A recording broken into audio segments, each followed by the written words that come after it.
Some More Good News Season 2 is all about people doing good through following their passions, good for their own souls and for others. I'm Kate Chericello, and welcome to today's episode. Let's spread a little more goodness in the world. So welcome to today's episode of Some More Good News. I'm so happy to have Andrew Parks here. Andrew is an actor, a teacher, an advocate, and so many things, and just a great example of what a difference one person can make. And I know Andrew through auditions, and through all of my encounters, he is consistently upbeat, always has a smile on his face, and you really are the kind of person who I feel like always, when you ask, how are you mean it. You want to know, even to a total stranger. And that's how I've always felt being around Andrew. And so I'm happy to make you talk about yourself for a little bit here. Oh my goodness, I don't feel like you ever do that. That's quite a statement. Wow. Thank you, Kate. I mean, that's really quite something. That's lovely of you to say. I think it's true. Well, for anybody watching, I do ask, and I ask how people are, and I do mean it. It's not just a general, here we go again thing, but I guess I'm a people person. It's an odd, old definition of people, but I do like my people. I grew up in a family of 4 kids, and my dad was an Episcopal priest, and mom was his organist and choir director, and the church was a extension of our family. So I've been around family a lot and around people a lot my whole growing up, and so that's for extroverts. The pandemic has been equally hard because we like our people, and we like to be around our people, and we feed off the energy of our people, and we like collaborating with our people. Yes. And to have hundreds of people in an audition room waiting, and you have always made that impression of you can just tell that you are that people person, as we say. In what we do, we see our friends mostly at auditions, Yes. Or we see them walking down the street, but when we run into them at an audition, it's a chance to actually talk as opposed to texting or Facebook messaging or whatever. So it's always a joy to actually see a human in person. It's because we do need our focus time, and we need get our game face on and all that. And that's absolutely true. But, I like the human element of it, I guess. Yes. I like that connection to people about it. It's why we do what we do. I had a great teacher who said, we hold up a mirror to society and reflect life back to them. And, we are human people. We interact, we experience things all the time. And that's, again, it's why we do what we do. And if we can't get that in the rehearsal room or on stage regularly, we show up to our auditions and we see it with our people there. We're all going through the same experiences. We're all going through that same process, and we all do it in different ways. But the one common element is that ideally we're all friends and colleagues, and, we understand that process and what it is. So let's just go through it nicely together. So first question, we touched on it a little bit, but just to expand, who are you and what do you do in your own words? A little more on that. Oh, my Lordy. That's such an open-ended question. I'm not going to give you the whole life's bio, but I'm in no rush. No, I know, but I said I was born and raised in Southern California. I'm Los Angelino growing up, and love my home city. But my standard line to everybody is that I'm a LA kid in my heart, but a New Yorker in my soul. My parents brought me here in the early 80s for the first time, and fell in love with the city and, the energy here. And I knew at some point I was going to get here. Did my college undergraduate work in Los Angeles, and then lived in Chicago for grad school and got my doctorate upstate New York, and taught for 20 years in the college ranks. While I was opera boy, I trained as an opera singer for my training primarily, and well, basically the opera world dried up. I wasn't getting the gigs that I wanted in that world at the houses I wanted. And I did well. I had some nice things, but I wasn't getting to do like some of the dream parts hadn't come my way yet. And I was in a little bit of a rut, and was living in Seattle at the time, teaching there. And I went on a musical theater call for a semi-staged version of Martin Charnin's sequel to Annie. It's called Annie Warbucks. I actually know it well. And Martin hired me for that gig, and which was lovely and great, and we became friends, and bless his memory. And I went on that, did that show with him, and then went on another call and got that gig, and then got another one and got that gig. And I didn't need to be hit over the head with a brickbat. All of a sudden I was booking musical theater work again. I did Pirate King and Pirates of Penzance, which is, I'm a Gilbert and Sullivan geek, and I loved doing that. And then I got my equity card doing the producers. The first time I did the producers, playing Bialystok of all things, in Seattle. And I just never looked back. I just quit focusing on opera performance and went back into the musical theater world and got some more straight acting training. And I'm constantly working on that. I'm just trying to be a better actor. And kind of left the opera world behind as a performer. I still teach opera students, but I do 95% of my studio is musical theater kids, and of every kind. I have professionals who are on Broadway, and I have students who are just out of college who've got their BFA and have come to New York, one bag $6 and me, or whatever it is, and who are ready, and then need to learn how to audition in New York, and how to build their book, and how to do the things that they didn't learn in college. And then I have some rank beginners. I have a group of Rockettes and Rockette wannabes who are learning to dance and sing at the same time, and they've danced their entire lives and have never sung at all, and are learning how to use their voice for the first time. So it's a pretty broad spectrum in the private studio, which is great. So that's it in a nutshell, in terms of the professional. So that's what I've been doing, and it's been great until last year. Yeah. One thing just shut everything down. Absolutely. And you just covered my second question, which is how you got to be here today.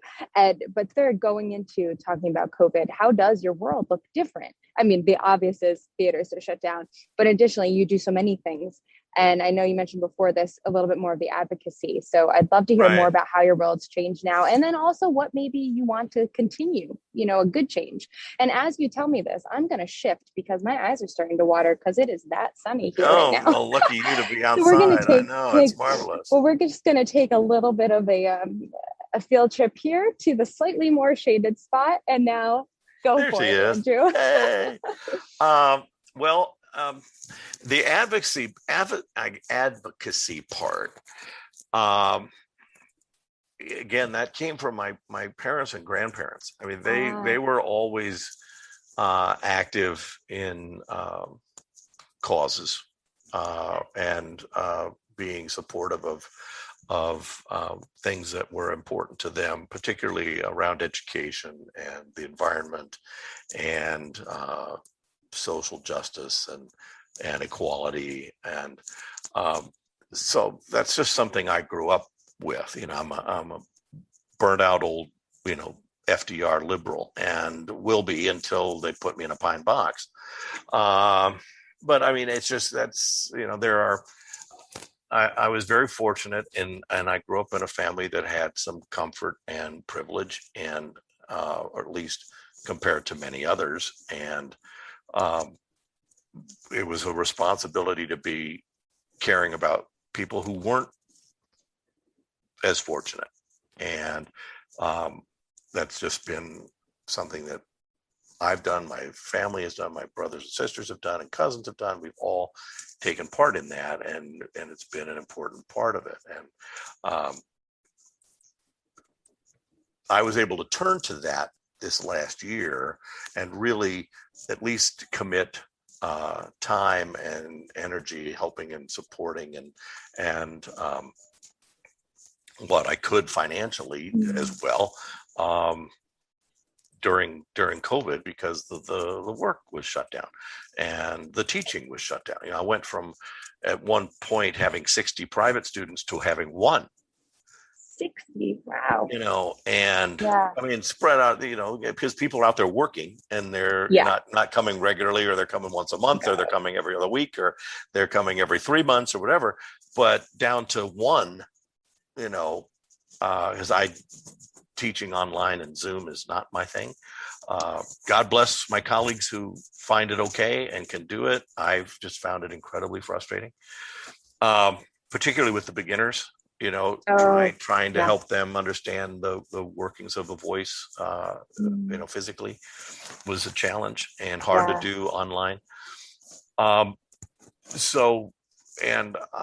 Like everybody else, I've dabbled at other things to just keep my creative juices flowing, trying to write and do some things, but which I enjoy, but I don't know if I'm any good at it, and that's to be determined. And but what I knew I could do was at least stay involved with some of the causes that are near and dear, and have tried to do that and support others or learn about some others that are new to me, and just at least keep my brain active and my heart active in that regard. Trying to just not plant myself in front of the TV all day with a bowl of pretzels and I understand that one. We all do. I love that. We all do, Yes. And look, everybody has handled this in a different way, and we've all had to handle it in our own way. And I truly hope that coming out of this, our industry will respect that and not judge everybody on their appearance and their how they are coming out of this, that they will just be open to who they are now.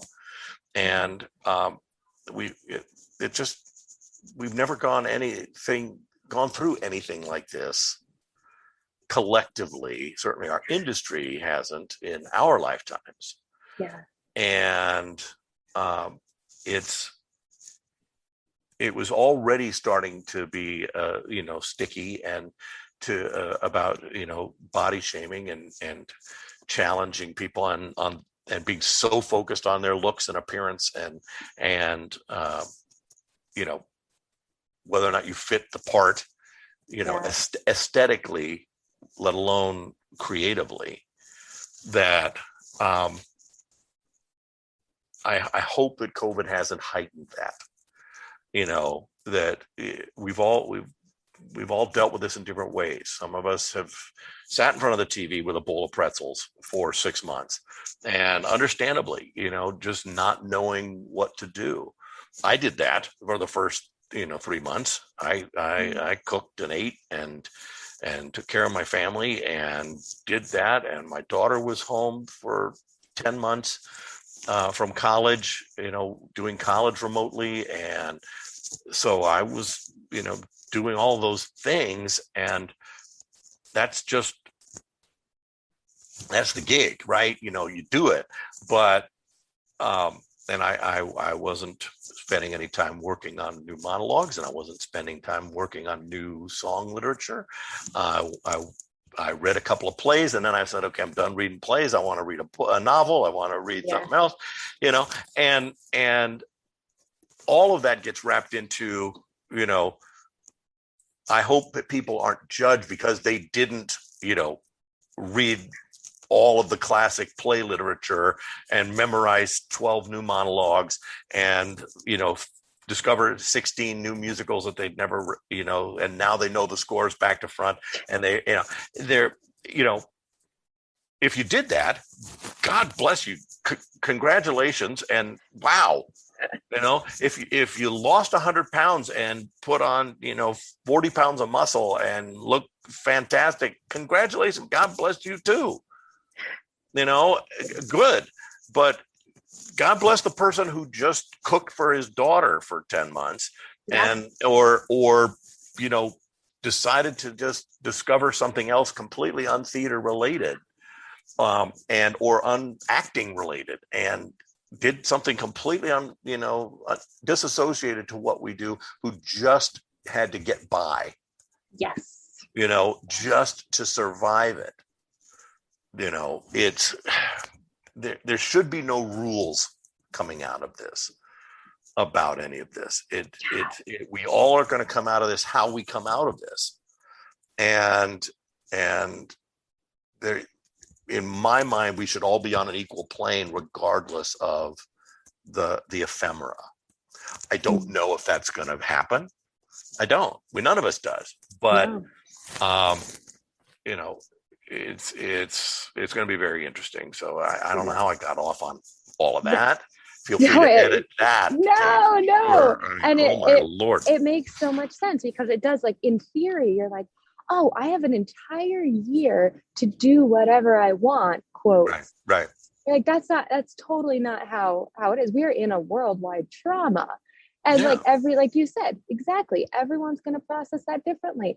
Someone is going to dive into fitness or into reading every play ever written. But for most, it is just surviving or taking that step away. Like, I found, like what you said about even like singing, I just couldn't get myself to do it for a lot of months. And I could do other things, but there are those things that are so close to your heart, and that whole industry has been taken away for right now. So we just have to be kind to ourselves and hope that the industry is indeed as well. I think we can be kind to ourselves, and I'm the first to admit that I'm very hard on myself, and I have had colleagues and close friends in the industry say, you're a better teacher for your students than you are to yourself, and that you are great for your students, and you always make your students feel like they've accomplished something, and that they're better, and that they're growing, and that they're encouraging, and you can always have an encouraging word for them, and you can make them feel right when they're feeling low, and you can help them get back on track, and all that, which I take pride in, and I'm glad that that's how they respond. And sometimes I'm not as kind to myself, and I'm more judgy about myself. And that's a very relatable comment, Andrew. And harder on myself in that regard. And they say, they'll say, remind me, say to yourself what you would say to your student. And then it's like, okay. I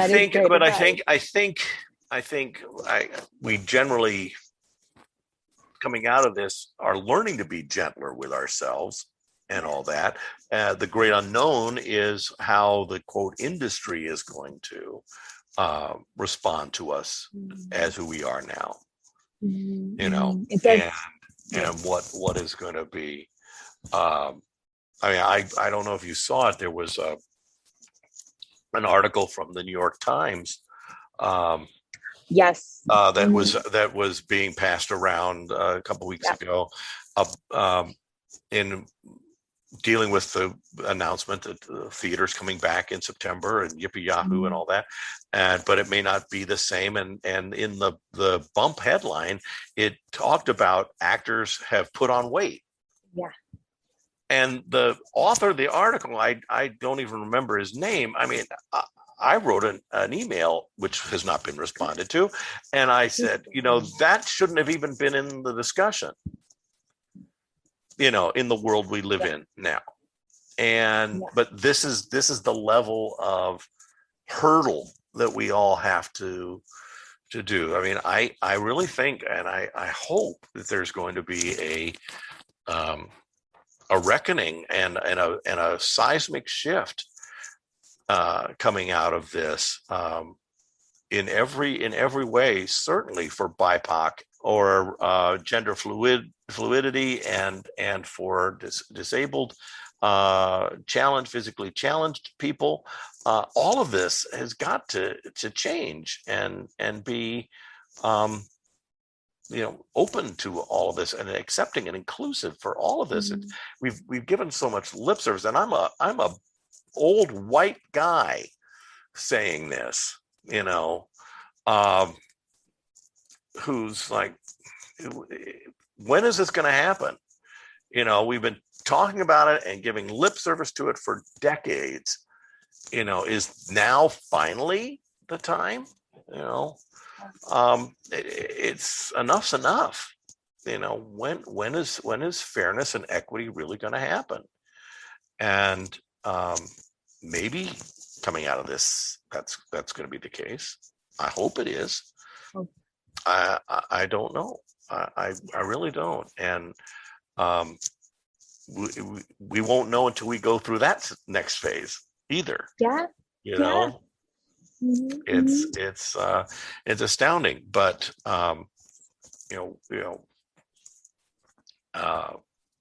we just have to continue to be loud. We have to continue to be advocates for our colleagues and friends, and put people's feet to the fire. I did the march on Broadway a couple of weeks ago that dealt with this issue. To my mind, there weren't nearly enough people who looked like me participating in it.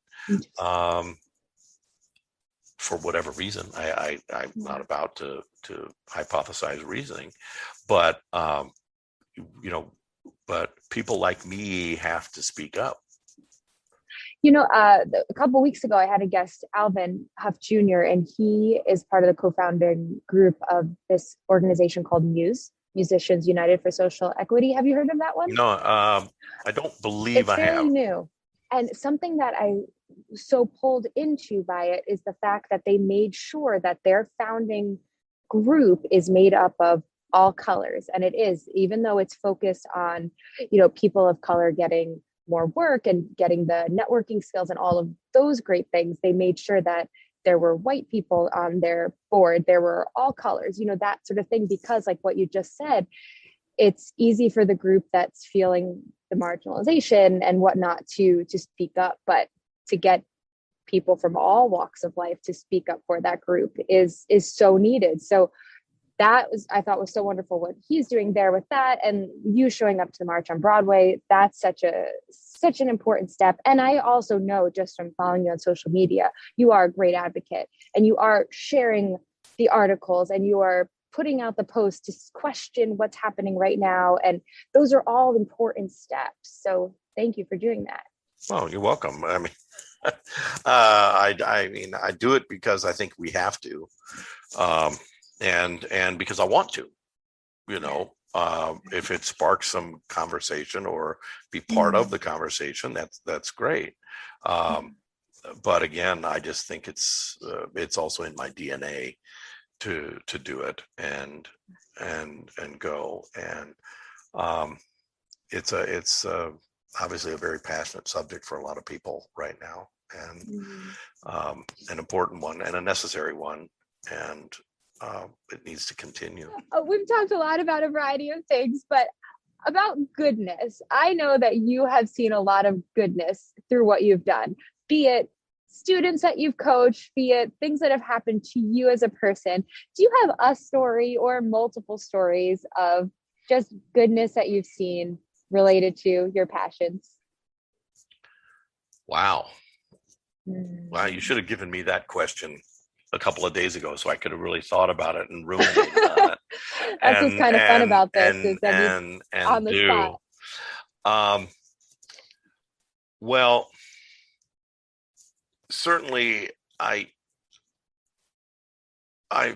when you're a teacher, you love seeing your students succeed, but you love it when the light bulbs go on and they get something and it becomes second nature, or they understand what you've been saying for the longest time, and things just start to click, and then they find the joy and they go into that.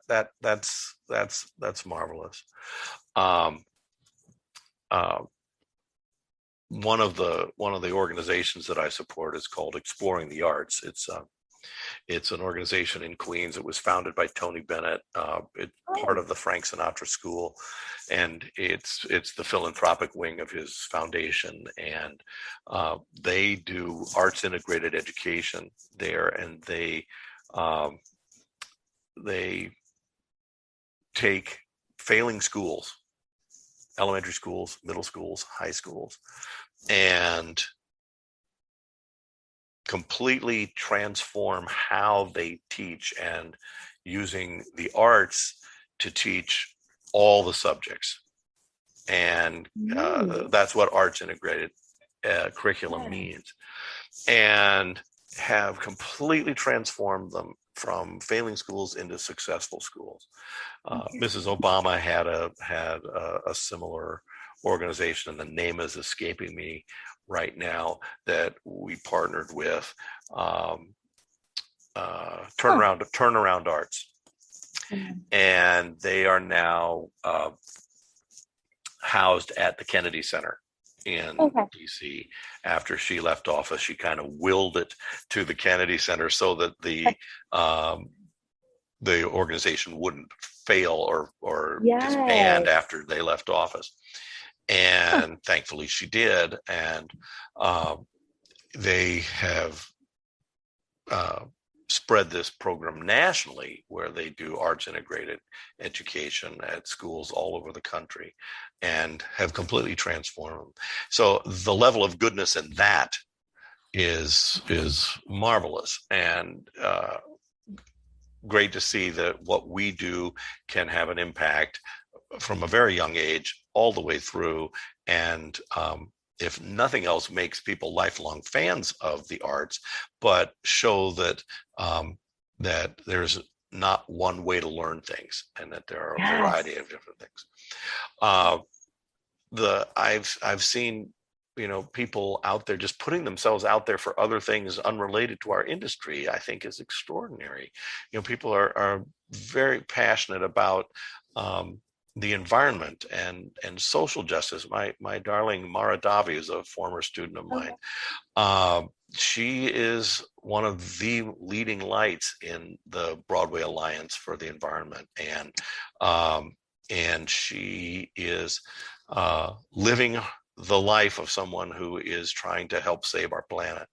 And while she's almost 9 months pregnant with her second child too, and doing it, and it's really thrilling to see people doing that. And there is only one planet. There is no planet B, and we have to save this one. And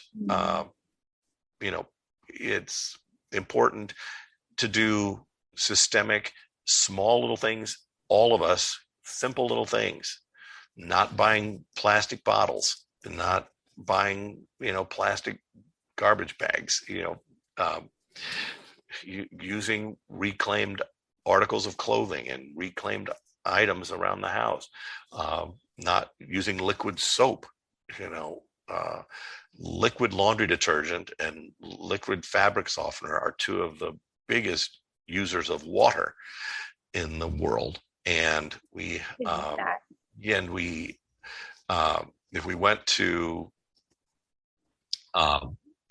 detergent sheets and natural fabric softeners as opposed to liquid ones, we would save so much water. I don't have the facts, but things like simple things like that we can all do, and then encourage our families to just try it for a month and see, just do it, you know. So I see a lot of goodness in that, and then I see just goodness in the world of nature. Walking into Central Park, you know, with the lack of traffic due to COVID, you can actually hear birds and squirrels and dogs and things. And there's so many flowers. And the flowers, so you know, flowers, so that, which is all very esoteric, I know, but and I can, you know, appreciate the beauty in the meatloaf I made 2 nights ago. Was really good.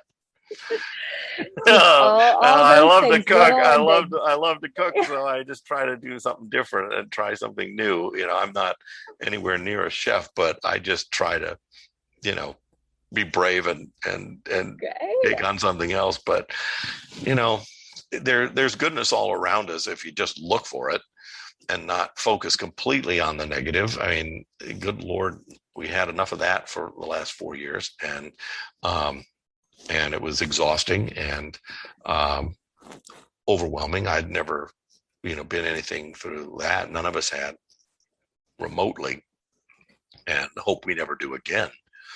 Because I'm just astounded by it.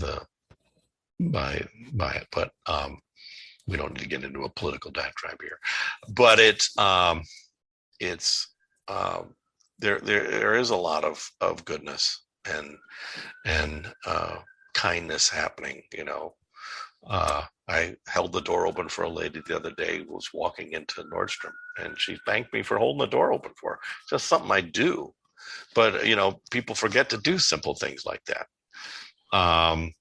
And, you know, pick up trash on your street corner and just throw it into the garbage can. That kind of thing makes me crazy too. You know? Right. Those are all beautiful but I saw examples. somebody do that. You know, there's a woman in Central Park. We see her on our walk every morning, who goes on a run. She's a tiny little Asian woman, I presume, based on her looks, and she runs through Central Park in her running gear, but she has a garbage bag and picker-upper. I don't know what else the heck you call it. Yeah, that thing. And she picks up trash, and she collects trash as she runs through the park. And she'll be filling her bag, but she'll see a random can or a plastic or whatever, and she's cleaning Central Park just because she wants to clean Central Park. It's absolutely wonderful. You know, it's amazing. You know, we applauded her one time when she walked by, and she was embarrassed, but it was like, I mean, come on, there's somebody out there picking up trash in Central Park because it's her park, and she's not going to let people mess it up. I just think that's fabulous. I think it's amazing. I'm going to look for her now. Next time I'm out there. Yeah. Amazing. Well, we'll take a walk. You got to come up and we'll take a walk. Yes. We are neighbors for those who are listening. He's just over there. Yeah. She's downtown from me, but yeah. I love the Midtown West Side Hell's Kitchen. It's all good. Yards. Yes. Hey, so one more question for you, Andrew. Is there any line that you hear yourself saying to your coaching clients over and over again, or a mantra that you say to yourself each day, or any kind of words of wisdom or advice? It doesn't have to be profound. It can be, but it doesn't have to be. Well, again, I wish you'd have given me some time, because I'm sure there are some that come to mind. But if you think of something later on, I will. But you know, it is. This is going to sound very cheesy and sad, but it is a line that I use a lot with students and people. A favorite quote from a movie, the original version of Arthur with Dudley Moore, and very on in the movie, Arthur. For those of you who don't know the movie, he's a billionaire, playboy, drunk, overgrown child who doesn't have any focus in his life.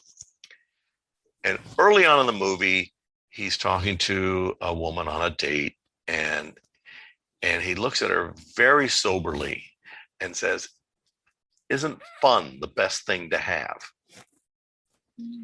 And here's this guy who's got all the money in the world, all the toys, all the gadgets, all the everything you could possibly want, but he just wants to have fun. That a fun experience is the most important thing to him, and to be happy. And that in 1980, whatever, 4, 3, whenever that movie came out, it struck me then as a great mantra.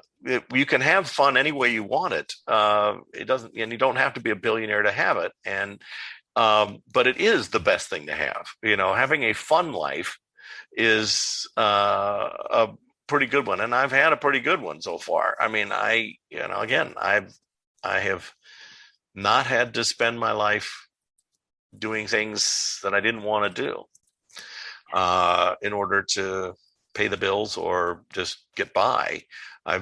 This is what I have loved my entire life, and I've been able to spend my whole life doing it.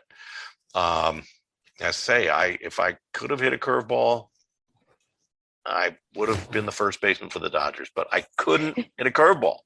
and I was a good basketball player, but that wasn't coming to me either.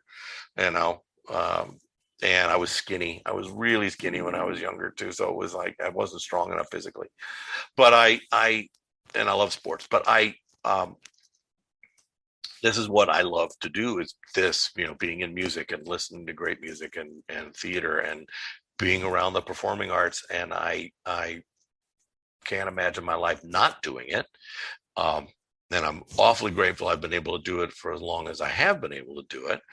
And so I've been able to have fun, in my way. And so that for sure is the thing. I had a grandma, my dad's mom.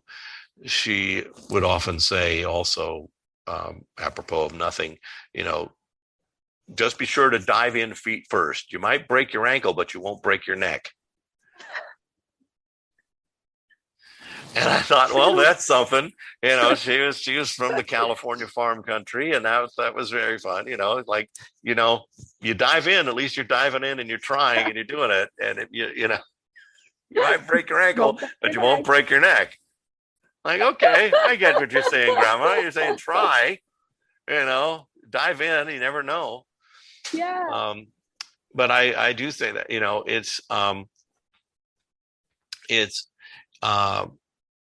the old thing that you won't know until you try is very true. You won't have the experience unless you try it. It may suck, but it and then you don't have to do it again. Right. But yeah. It's and so in what I teach and with my students, that is kind of, you've done it one way, you've done it this way, and you're kind of beating your head against the wall. You're enjoying it, but you're worrying about the people behind the table, or you're just not getting through. You're not getting called back, or you're not getting the next audition, or you're not getting the gig. Try it this way, and just see, and go do it this way, and see what the response is for yourself. See if you enjoy doing it more that way. Because if you enjoy doing it more that way, and maybe the people behind the table will too. But who cares? The things there are people always worried about losing a job. Well, you haven't lost a job because no job's been offered yet. And the job is to show up and perform, and to just be yourself in the room and do your take on the material, how you want to do it, and how you would perform that monologue or perform that song. And again, they're going to like it or they're not. Those are the two choices. So if you liked it and had a good time doing it, that was the day. Move on and go to the next one. Yes. And then go have lunch with your friends that you saw at the audition because you haven't seen them in a while. There you go. Sound familiar? Yes, it does. It does. And I think we'll be getting back to that sooner than later. Eventually. Yes. And in the meantime, you write your friends, you call your friends, you talk Yeah. to your friends, and you make walking dates in the park with your friends. Dates in the park. Because we only get one shot at this. It's one time through, and the people make the party. That's you can have the best intentions as a host of a dinner party, but if you have lousy guests, Yeah. it's not going to be. It's the people make the party. And being around people is important for all of us. I understand that people are introverts and that there are introverted actors who are that way and need that, and they blossom in the process, and that's a wonderful person too. It takes all kinds, we're everything, but ultimately we collaborate, we feed off of each other. And even one of my great mentors, James Whitmore, the great character actor, he became known for doing one-man plays during a stage of his life. He did a one-man play of Will Rogers that was famous, and he was Oscar nominated for a one-man play of Harry Truman, famously called "Give 'Em Hell, Harry," and then he did one of Theodore Roosevelt. And he said, even doing a one-man play, he was collaborating with other people. He didn't sell the tickets. He didn't, manage the house. He didn't, design the costumes and build the costumes and hang the lights and do that. And he didn't write the play. He didn't direct the play. He did the play with people and collaborators, because that's what we do. We are around people. And so that's the fun, right? That's the fun of life, is doing that. And hopefully we will get that back and have some semblance of that on some level coming eventually again. Andrew, I can't thank you enough for talking with me today. Kate, you're awesome. You say these lovely things to me and do it, but you are the living embodiment of this. You do this yourself, and it's true. That's why you're doing this podcast. That's why you're doing this video. That's just who you are. That's why people respond to you. That's why you've had the career you've had. Is that that's just, you can't fake that.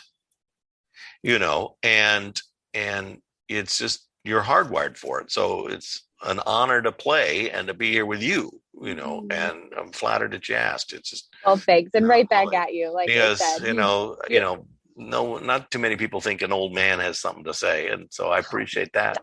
You keep using this word old. I don't know what you're talking about. No, I'm not dead yet, but it's everything's relative.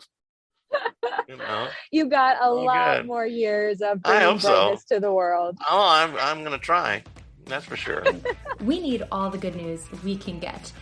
This is Kate Chericello. Please follow me at positively_Kate on Instagram for more. And if you have stories of good news that need to be shared, please do send me a message.